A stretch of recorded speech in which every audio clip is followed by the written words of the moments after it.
Eino Tamberg.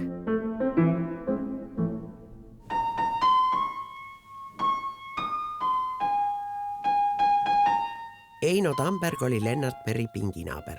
Kui Meri oli legendaarne hilineja, kelle pärast peeti ronge kinni, siis Tamberg puudus koolist lausa igal nädalal päev või paar.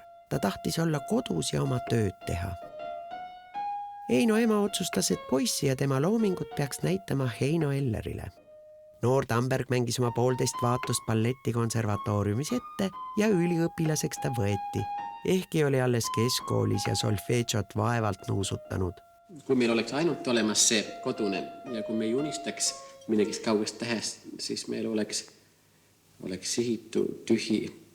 Ja kui me ainult unistaksime ja kui meil poleks seda pinda, kust me välja oleme kasvanud ja seda pinda, millega me tunneme ennast pidevalt seotud olema, siis me unistused muutuksid tühjaks, mõttetuks.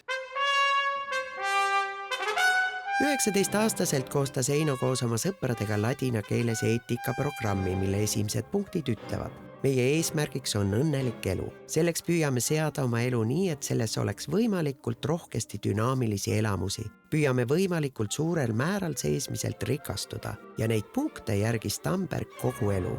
Valgesse uttuma mähin iseenda. Ta oli õnnelik, kui sai töötada üliõpilasena Draamateatris muusikala juhatajana.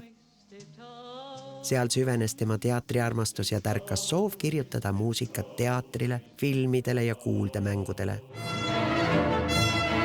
Ta oli õnnelik, kui töötas Eesti Raadios helirežissöörina, kui oli konservatooriumis õppejõud ja muidugi oli ta õnnelik, kui sündisid tema ooperid ja sümfoonia. Ja ilmselgelt oli ta õnnelik, kui kirjutas lastele Klaveripalu, millel on ka õnnelikuks tegevad pealkirjad nagu Muinasjutt väikesest tüütust kärbsest või Jääpurikad sulavad.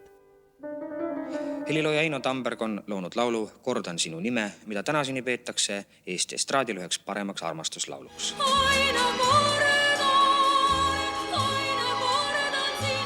Tamberg on üles astunud ka paaris filmirollis. No kes ei tahaks olla Aada Lundveriga ühes Volgas? Ma tahan ometi ükskord inimese moodi elada. Mõistan kullake, aga lapse hing, iseloom ja psüühilised traumad, ma olen lugenud, need on... Perses on sul traumad.